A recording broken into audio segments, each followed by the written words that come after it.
찬송가 350장입니다. 찬송가 350장입니다. 찬송가 350장입니다.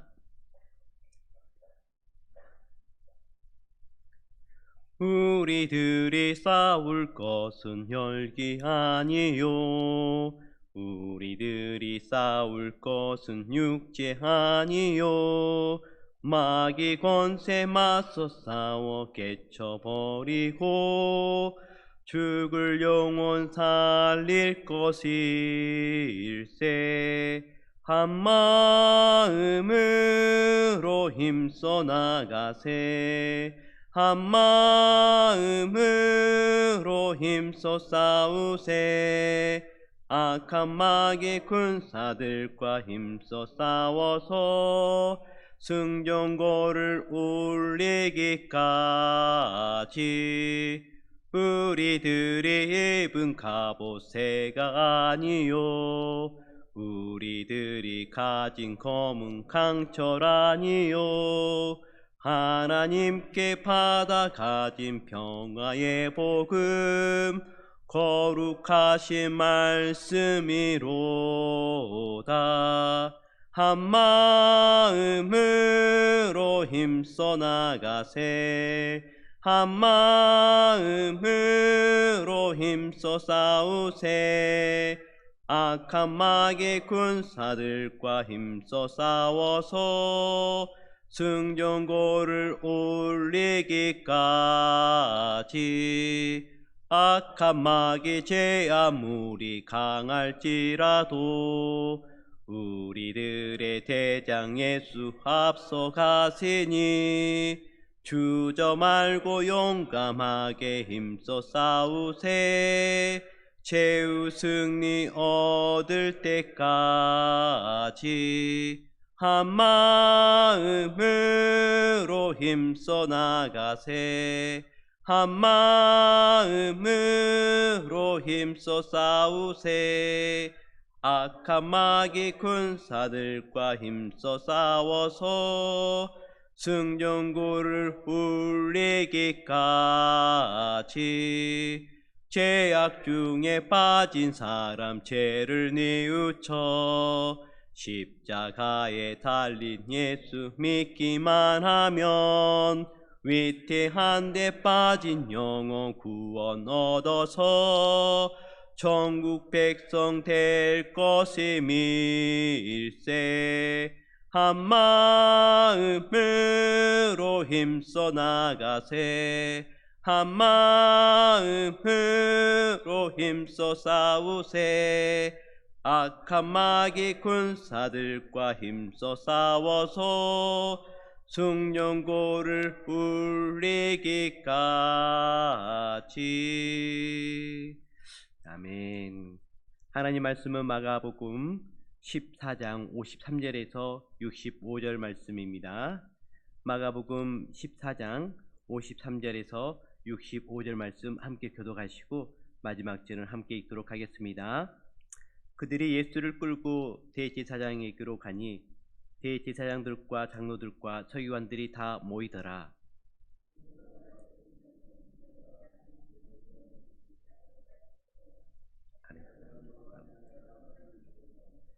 대제사장들과 온 공회가 예수를 죽이려고 그를 칠 증거를 찾되 얻지 못하니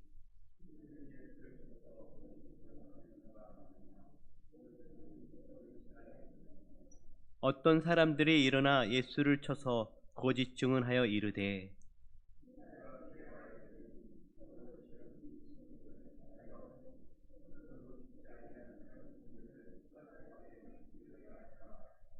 그 증언도 서로 일치하지 않더라.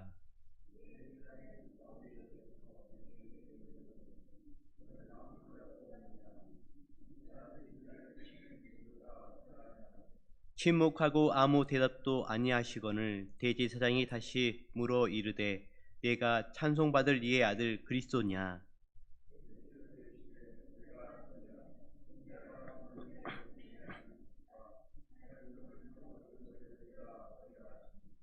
대제사장이 자기 옷을 찢으며 이르되 우리가 어찌 더 증인을 요구하리요.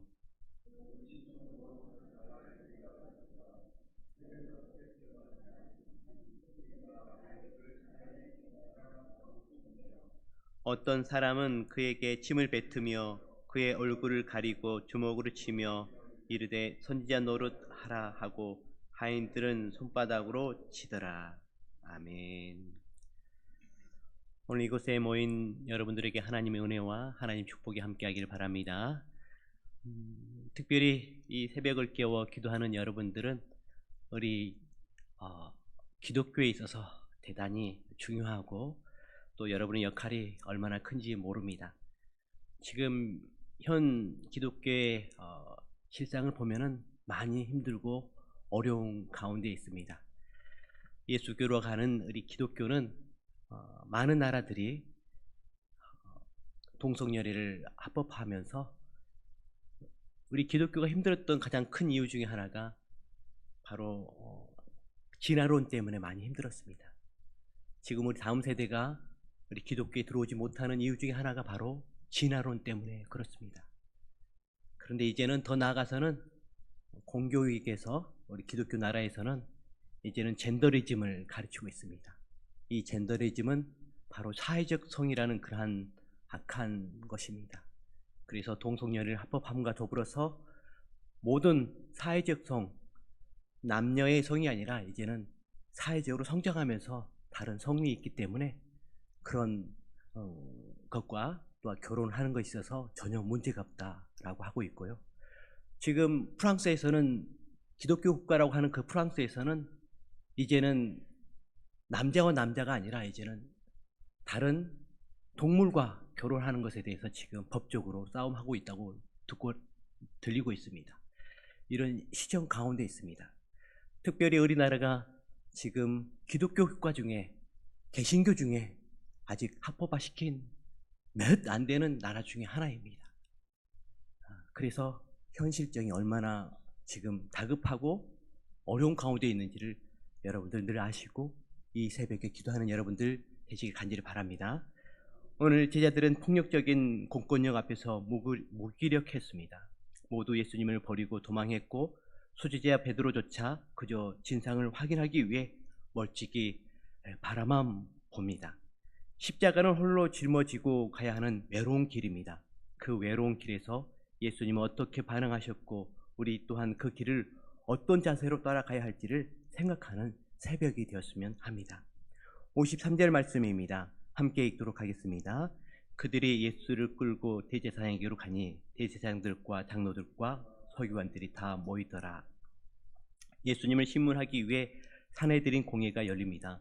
그들은 예수님을 죽이려고 거짓 증언을 수집하려 했지만 아무것도 찾지 못하고 자신들의 거짓만 드러나게 됩니다. 사내들인 공회는 이스라엘의 최고의 의결 기관이었습니다. 이들이 늦은 밤에 예수님을 죽이려는 의도로 모였다는 것은 이 모임의 불법적인 성격을 드러냅니다. 그들은 기득권을 지키기 위해서라면 정의와 대의를 가장해 폭력마저 정당화하고 거짓까지 동원해 죄 없는 자들을 죄인으로 만들었습니다. 이 세상의 권력과 부는 막강합니다. 무시할 수 없습니다. 특별히 우리 상공세대는 부 앞에 이렇게 유혹이 약합니다. 또 5060 같은 경우는 명예 앞에 또 연약한 가운데 있는 것을 보게 되어집니다.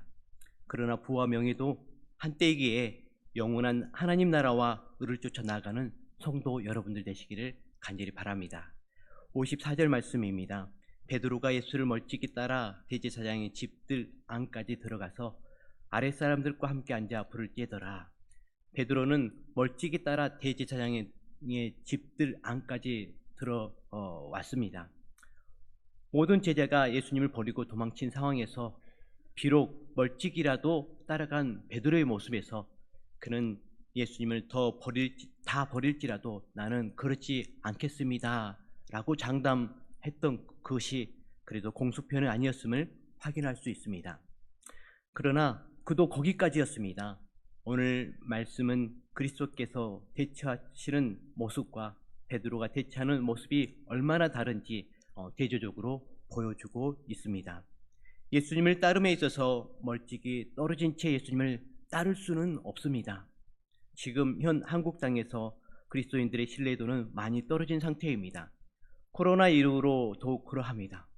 포도나무 대신은 예수님께 붙여 있어서 풍성한 열매를 맺어가는 여러분들 되시기를 소망합니다.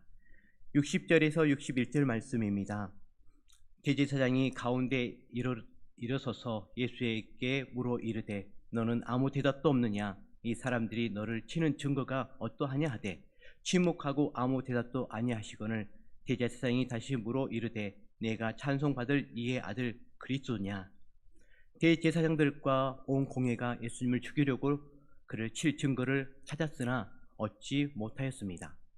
예수님을 치는 거짓 증언은 많았으나 그 증언이 일치하지 못하였습니다. 예수님은 산헤드린 공회 신문에 침묵했습니다. 예수님은 자신을 죽일 목적 하나로 불법과 거짓을 마다하지 않는 그들의 신문을 반응하지 않았던 것입니다. 침묵하시는 예수님에게 대제사장은 내가 찬송받을 이의 아들 그리스도냐, 즉 하나님의 아들, 하나님의 백성을 구원할 자이냐라고 물었던 것입니다. 예수님에 대한 핵심적인 질문이고 또 피할 수 없는 질문이었습니다. 왜냐하면 제자들에게 예수님께서는 사람들이 나를 누구라 하느냐라고 물었습니다. 그러자 제자들이 그 질문에 여러 대답이 있었고 그때에 베드로가 마태복음 16장 16절 말씀에 주는 그리스도시요 살아계신 하나님의 아들이십니다라고 고백하였습니다. 이 고백에 예수님께서는 베드로에게 칭찬하시고 그리고 베드로에게 그 고백 위에 교회를 세우겠다고 말씀하셨습니다.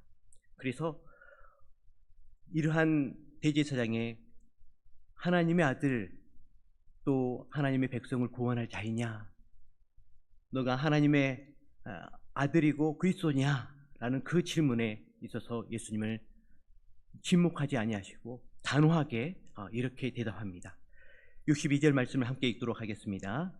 예수께서 이르시되 내가 그니라 인자가 권능의 우편에 앉는 곳과 하늘 구름을 타고 오는 것을 너희가 보리라 하시니, 예수님은 아무런 망설임 없이 단호하게 자신을 칭송받을 이 하나님의 아들 그리스도이심을 밝히고 더 나아가 왕권을 지닌 전능한 주로 다시 오실 것을 말씀해 주고 계십니다.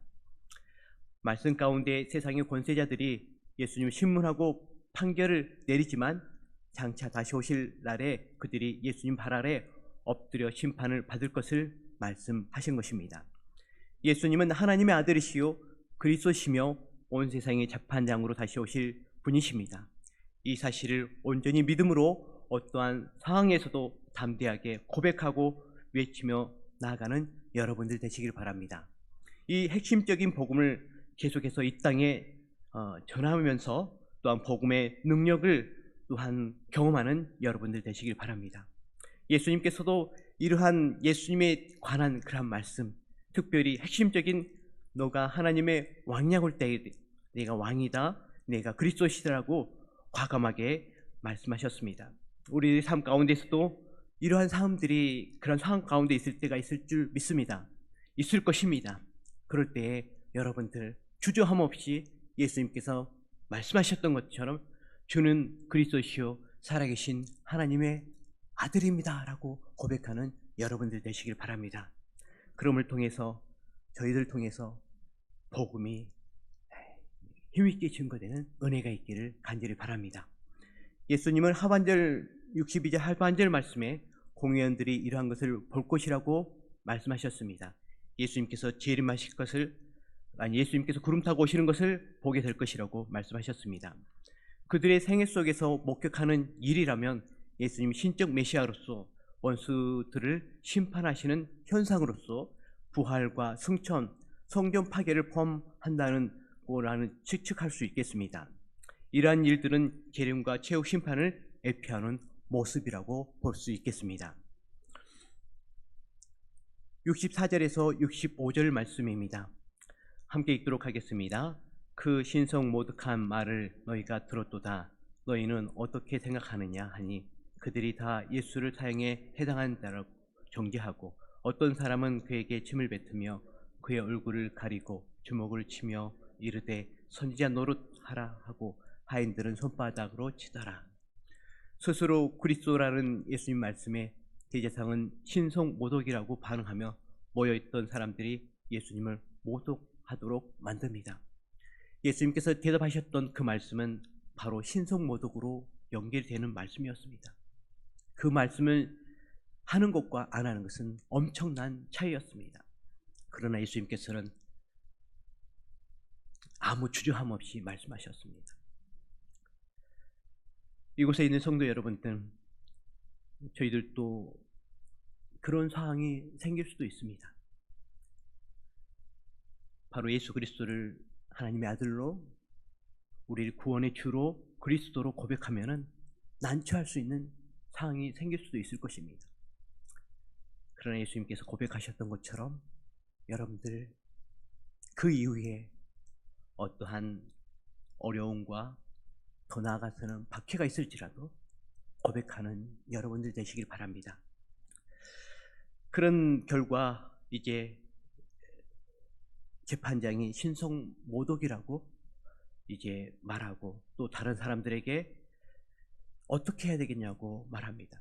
재판에 참석한 이들은 예수님의 얼굴에 침을 뱉기도 하면서 얼굴을 또 주먹으로 때리기도 하였고 또 예수님을 모욕하였을 뿐만 아니라 또 죽여야 한다고 또 다 이렇게 한 목소리로 내고 있는 것을 보게 되어집니다. 지금 현 시대가 바로 그런 시대 가운데 있습니다.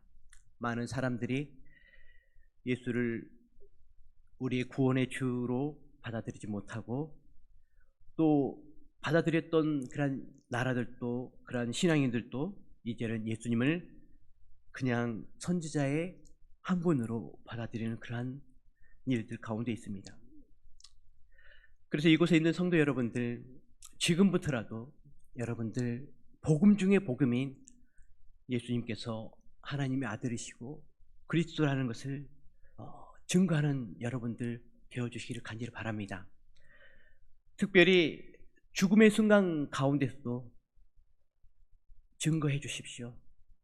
가족들에게 또 듣는 이들에게 예수님이 하나님의 아들이시고 또한 예수님이 우리의 구원자라고 외쳐주시고 증언해 주십시오. 그럴 때에 작은 순교가 또 작은 복음이 저희들을 통해서 크게 증거되어 줄 줄 믿습니다. 한 청년이 있었습니다. 그 청년은 특별히 복음의 사람은 아니었습니다. 전도하는 일에 그렇게 특별히 나가서 그런 사람은 아니었습니다. 그러나 그가 사고에 이제 접했습니다.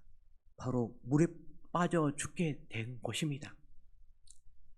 그러나 그 청년이 그 죽어감의 마지막 순간에 외쳤던 것은 그 옆에 있는 다른 사람들에게 복음을 전했습니다.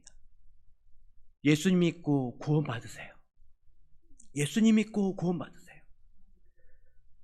그 죽음 순간에 그 외쳤던 몇 마디가 그 옆에 있는 사람들이 들었습니다. 그래서 그 청년의 부모님에게 그 형이 죽을 때 예수님 믿고 구원 받으세요라고 외치면서 죽었습니다. 라고 전해 주었습니다. 그 말을 들은 어머니가 말합니다. 이놈 새끼야.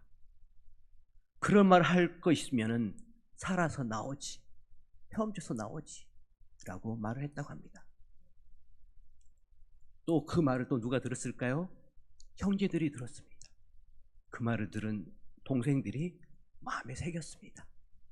우리 형이 마지막에 죽을 때에 예수님 믿고 구원 받으세요. 라고 외쳤지. 마음에 새기고 그 형제들이 자라났습니다. 그리고 그 가정이 그 이후부터 복음화되었습니다.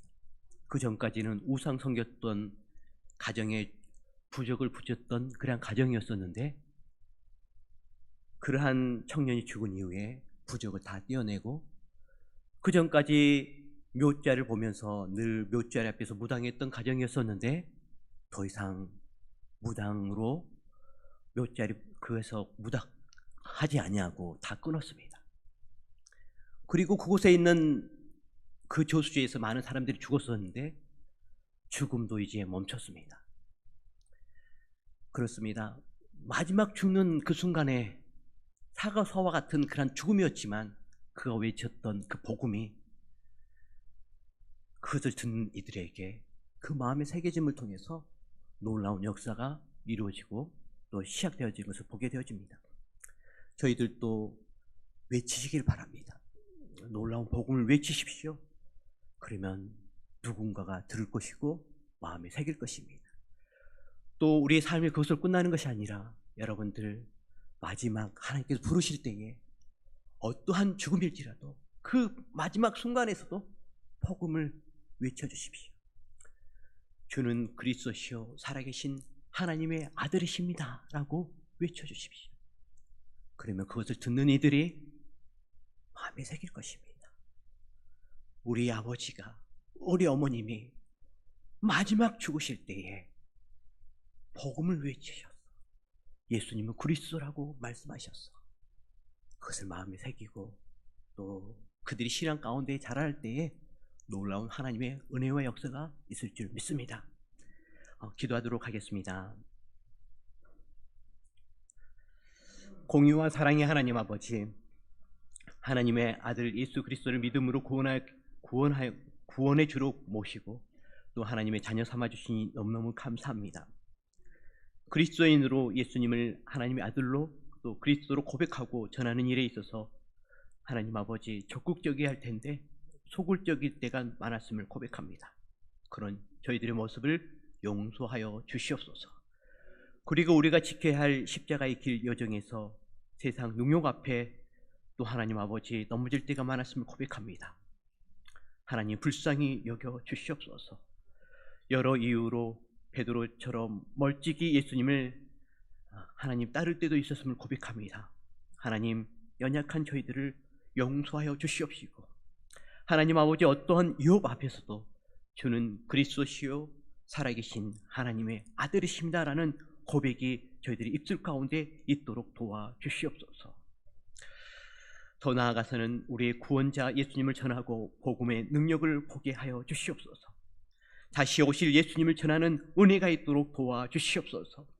하나님 아버지 이 일을 위해서 남은 여생 살아가게 하여 주시옵시고 하나님 죽음 앞에서도 고백하며 외치는 저희들 되게 해주셔서 작은 순교자의 삶이 되게 하여 주시옵소서. 이 고백과 외침이 다음 세대의 마음에 새겨져서 하나님 아버지 그들 가운데 복음의 큰 열매가 아버지 맺혀날 수 있도록 도와주시옵소서. 바울과 같은 그러한 세대들이 일어날 수 있도록 도와주시옵소서.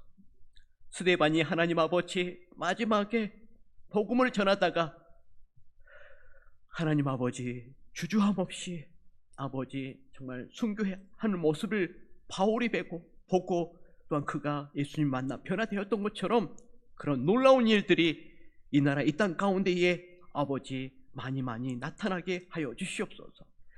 우리의 십자가의 여정길에 하나님 아버지 박해와 능욕이 있을지라도 예수님처럼 겸손함과 온유함으로 이기게 하여 주시옵시고 하늘 소망 가운데에 승리하며 나아가는 저희들 되게 하여 주시옵소서. 아버지 낙심하지 아니하고 소망 가운데에 아버지 담대함 가운데 나아가는 믿음의 그러한 성도님들 되어줄 수 있도록 도와주시옵소서. 박해하는 이들도 하나님 아버지 회개하게 하여 주시옵시고 예수 그리스도를 믿음으로 구원받아 변화되어지는 역사 있도록 도와주시옵소서. 우리 교회 학교가 아버지 여름 겨울 수련을 또한 아버지 오늘부터 시작이 되어집니다. 청년부 하나님 은혜 베풀어 주셔서 하나님 아버지 오늘 시작되어지는 수련회 가운데에 하나님 놀라운 은혜와 또한 축복이 함께하게 하여 주시옵소서. 성령의 그런 임재한 가운데에 하나님의 말씀이 힘있고 능있게 증거되게 해주시옵시고 그들이 주님을 위해서 살겠노라는 그런 고백들이 곳곳에서 일어나는 역사 있도록 도와주시옵소서. 하나님 다음 주에는 우리 초중부 또한 중고등부, 초등부가 또한 겨울 수련을 시작합니다. 주여 은혜 베풀어 주셔서 하나님의 자녀로 새롭게 거듭나는 은혜가 있도록 도와주시옵소서. 주님, 그들이 또한 십자가 앞에, 예수 그리스도의 십자가의 사랑 앞에 죄인임을 깨닫고 예수 그리스도를 구주로 영접되어지는 은혜가 있도록 주여 도와주시옵시고, 그들이 주님의 영광 위에서 살겠다라는 그러한 믿음의 고백과 기도가 곳곳에서 일어나게 하여 주시옵소서. 주 하나님 아버지, 저희 효성교회가 하나님 아버지 믿음의 유산을 아버지 우리 다음 세대에게 아버지 정말 흐를 보내는 그러한 축복된 효성교회가 되게 하여 주시옵소서. 하나님, 저희들이 신앙 가운데에 힘 더해 주십시오. 말씀으로 충만케 하여 주시옵시고, 기도로 충만케 해 주시옵시고, 성령으로 충만하여서 그러한 믿음의 유산이 우리 다음 세대에게 또한 자녀들에게 아버지 전해지게 하여 주시옵시고, 그 자녀들 또한 아버지 든든히 예수 그리스도의 반석 위에 세워짐을 통해서 놀라운 하나님의 그러한 복음이 방방 곳곳에 증거되어지는, 세계 곳곳에 다시 한번 증거되어지는 은혜가 있도록 주여 도와주시옵소서. 열방에 복음 전하는 자로 아버지 쓰임받는 우리 대한민국으로 아버지 성장하는 그런 부흥하는 역사가 있도록 도와주시옵소서. 하나님, 새벽마다 나와 기도하는 우리 귀한 기도의 우리 성도님들 주여 축복해 주셔서 늘 영육간에 강건케 하여 주시옵시고, 하루하루 나아가는 그 발걸음 가운데에 하나님 은혜 베풀어 주셔서 하나님의 그러한 뜻이 온전히 좀 펼쳐지고 선한 영향력을 미치는 모든 우리 성도님들 되어줄 수 있도록 축복하여 주시옵소서. 주 하나님 아버지, 육신의 연약한 가운데에 아버지 정말 치료 중에 있는 성도들 있습니다. 주여 도와주셔서 감사합니다. 주님 은혜 베풀어 주셔서 온전히 치유되어 줄 수 있도록 주여 도와주시옵시고 자유케 하여 주시옵소서. 모든 걸 주께 의탁하옵고 이 모든 말씀을 예수 그리스도 이름으로 기도드렸습니다. 아멘. 하늘에 계신 우리 아버지, 아버지의 이름을 거룩하게 하시며 아버지의 나라가 오게 하시며 아버지의 뜻이 하늘에서와 같이 땅에서도 이루어지게 하소서. 오늘 우리에게 일용할 양식을 주시고 우리가 우리에게 잘못한 사람을 용서하여 준 것 같이 우리 죄를 용서하여 주시고 우리를 시험에 빠지지 않게 하시고 악에서 구하소서. 나라와 권능과 영광이 영원히 아버지의 것입니다. 아멘.